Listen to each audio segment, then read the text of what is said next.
treat your clients like gold. You're not going to please everybody. Admit your mistakes, move on, learn, and just continue to grow your business because you have a value that your clients need. Welcome to Unstoppable Podcast with Harry Sardinas, inspiring conversations with influential millionaires, investors, thought leaders, entrepreneurs who are making a massive difference with their innovative products and services, and sharing the challenges and wisdom of how they sold their first million.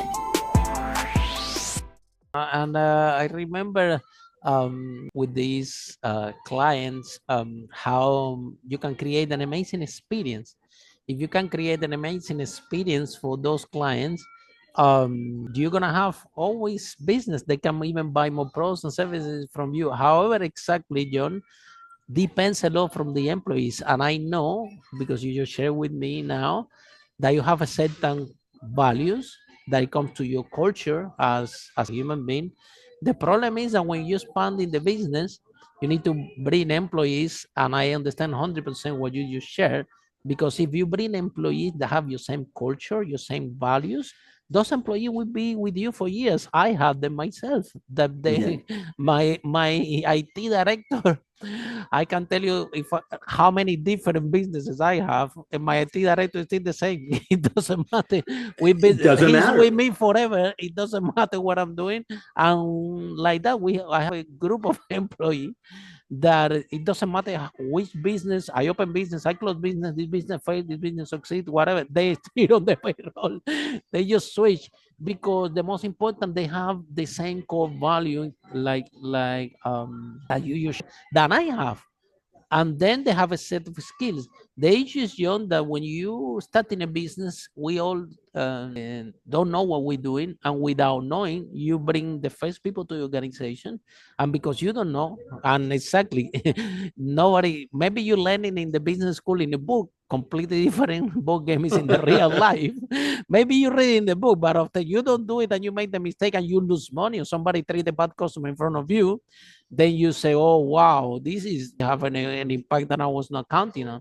So how you navigate, John, in your business, this challenge?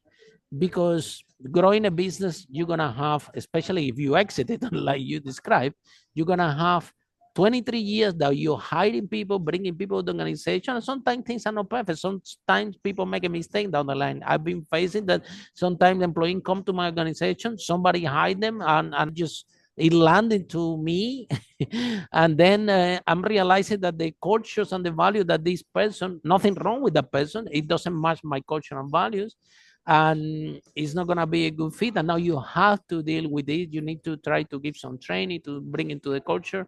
90% of the time doesn't work, and they feel uncomfortable, and they want to leave because if they want to treat the customer bad, and this is in the culture, right? And in other company, it's okay, but in my one is not. Then the employee feel uncomfortable, and they have to leave. And those on that stage is that they say they believe what I believe, or you believe, like you want to give an amazing experience to the clients. So how you deal, John, or can you share to dealing with those challenges? Because it's coming to all the entrepreneurs. It doesn't matter if you're running a small business, a large company. Not everybody that come to organization is gonna fit the same culture. So how you deal with this?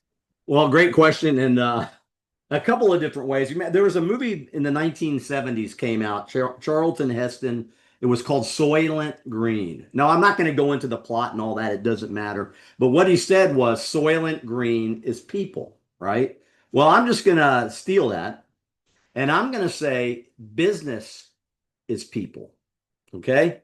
And I'm going to say this rhetorically. If you don't have a certain affinity for people, where they come from, who they are, what they need, why they're buying from you, whatever. If you don't have an affinity for people, you might want to think about maybe not being in business, because business is people, and it's relational. It's relationships that we build, repeat clients, word of mouth. We understand that. So I sold a business 10 years later. The that bought it, they were still in business.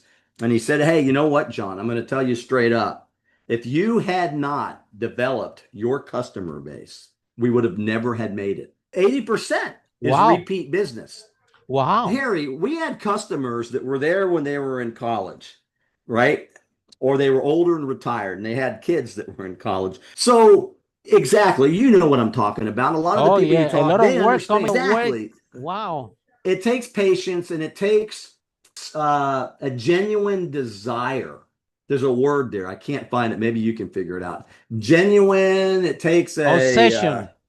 yes. Obsession. That's a good one too. But people, my wife says to me sometimes, she says, "My gosh, you just met that guy, but you already know where his family's from, how many kids they have, what he did in the army, what his college degree was, all within a couple of minutes."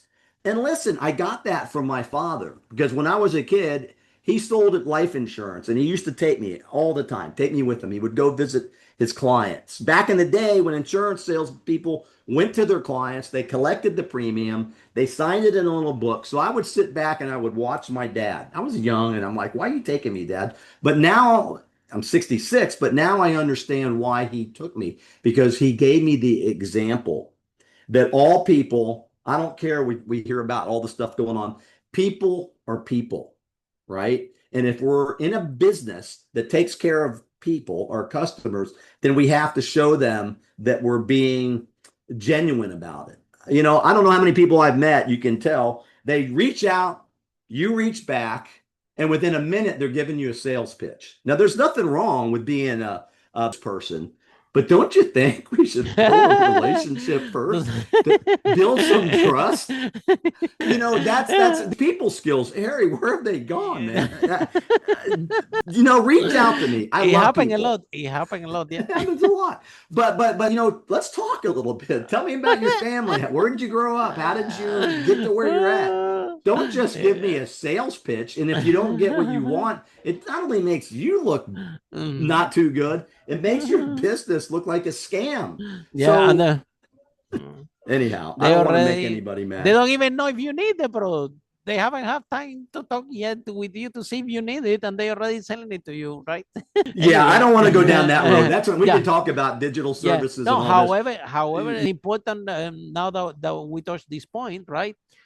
Build the relationship first. Build What it is it? first. If we are human beings. This is not a transaction. We are not a number. We are human beings. So, and you are able to to find out the problem that the other person have, and you have a solution, a good solution to the right price. It's not going to be any problem for you to sell your product, but try to uh, find out first if the person is going to be a right fit. John, I want to talk because you talk about your father, right? What because our the 500 million that we interviewed in this podcast, the gene, it have nothing to come from inheritance, right? Some people, the father have been an employee. Even my father, my parents, they were teachers, right? And then yeah, they became an entrepreneur. So, what gave you? I see that you were leaning to this because you even went to business school. However, when do you decided that you want to become an entrepreneur? When you saw your dad selling the insurance, or maybe you want to make more money for the home? What maybe it was a TV show, maybe a friend told you, maybe your dad told you. So when you took the decision that because you started your career very young, yeah, you don't look to me that you work for anybody else so long, yeah. So when you decided that you want to become an entrepreneur? That's a great question. Probably when I was like 4 years old, but I didn't know it, right? So I go to college. I was waiting tables in a steak and ale restaurant. You remember those guys? And I got my degree in restaurant and hotel management, right? That's what I thought I wanted to do. I had a full ride scholarship in art. When I was in high school, my art teacher put together a portfolio. So when it came time to recruitment, I had this full ride scholarship, University of Kansas, somewhere in the Midwest. And So my you get dad's, graduated and you said, okay, this is the job that I want. I want to be a manager of a restaurant, right? well, no, no, no. So my dad says to me, right? He said, pulls me aside. He says, "Son, let me tell you, there's no money in art. No money. You got to be in business somehow." So I was waiting tables and I thought, well, that's a good idea. So I went into hotel restaurant management. I got my degree and I had like 11 job offers. The hotel and restaurant, they're always looking for people. There's such an attrition, right? So I got a job with a great company. I went to Southern California and I was there to get all trained up. My first job was in the Virgin Islands down in on St. Wow, Thomas. wow, cool. Well, yeah, yeah. So I was down there. I worked in a different culture. We had West Indian people working for us. Really a lot of fun. I loved it. And it was very loose, right? It was very celebrative. Yeah, in the Caribbean is, nice weather. We smile a lot. Oh my Yeah, gosh, it was originally paradise. from Cuba, so I know the culture. Yeah, we take We it were not easy in far the from Caribbean. Cuba. Yeah. Yeah, so it was fun. Then I got transferred. I went to open a store in Philadelphia, but then I got transferred to Coconut Grove in Miami, and it was like coming home because that was where my mother was from, and I got to manage a big, big restaurant. I was one of 5 managers, and I ran the oyster bar. We'd go through 100 bushels of oysters Oh on the wow, weekend. that's So busy. Yeah, sounds busy yeah, real busy. But and here's what I complex was and complex. bingo. But it was busy all the time. It was crazy. University of Miami Wow, Hurricanes, the Miami Dolphins. People were always there from all over the world, South wow. America, Central America. It was awesome. A melting pot. And I was always trying to improve things. But what I learned in the corporate lifestyle, and the corporations are great. I'm not knocking a corporation, but they do things a certain way. And I was always wanting to do things my way. My way was a good way, but it necessarily didn't follow the corporate protocol. Welcome to the club. Been there, done it. Exactly. I'm a Yeah, photocopy of you. Yeah. bingo. So I'm like, The this little isn't that going to I work for work, me. it was always every time that they give me a job, I was very bad employee. Every time that they would give me a job, I'm thinking, but how about if we do it this way? And the manager is telling me, Harry, look, there is a procedure here. There is a way of doing it. That's it. Don't get headache. He was telling me, just That's follow so what is true. written and don't give me headache. I'm like, man, if we should try this, it's gonna be better. Very excited about it. And but this It's is so who we true, are, though. But right? I was 26 years old, and I'm like, what am I going to do now? So, well, you know what I did? I decided I was going to go into the United States Army to get the college fund. I was 26 years old.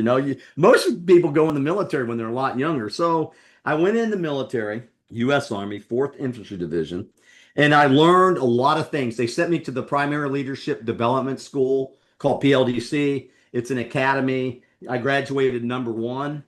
My roommate was like the second guy. We got rewarded for that. What I learned in the service was that if you did your job, and you followed the protocols, standard operating procedures, that you would be rewarded on imagine this, Harry, on your merit. So I learned all about motivation. I learned all about attention to detail. I learned all about perseverance. I learned all about breaking through the wall. And so when I got out of service and transitioned back into the civilian world, I took all of those skill sets that the Army had spent lots of money teaching me, and I brought them to my first business. I borrowed $25,000. I paid every penny back, and I opened my first company. That first year, we did $186,000, and from there, every year, Wow. in 6 Wow. months. Wow. People That's didn't very think we could do impressive. it.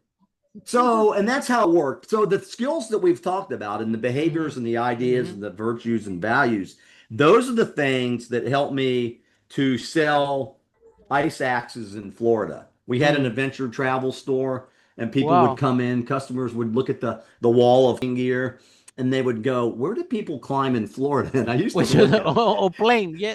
I used to look at it and I go like, you're kidding me, right? I say the world has mountains. We have Absolutely. You take a plane and clients you that go go, oh everywhere. my God, you were selling the impossible.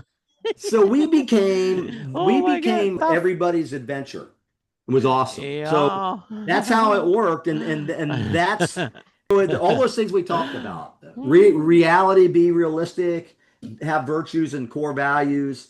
Live them, breathe them. Don't just talk about it, and treat your clients like gold. You're not going to please everybody. Admit your mistakes, move on, learn, and just continue to grow your business because you have a value that your clients need. Follow us for more interviews with world's most influential, audacious entrepreneurs that overcame challenges and adversity, providing you with the blueprint of how they sold their first million so you can grow your business exponentially.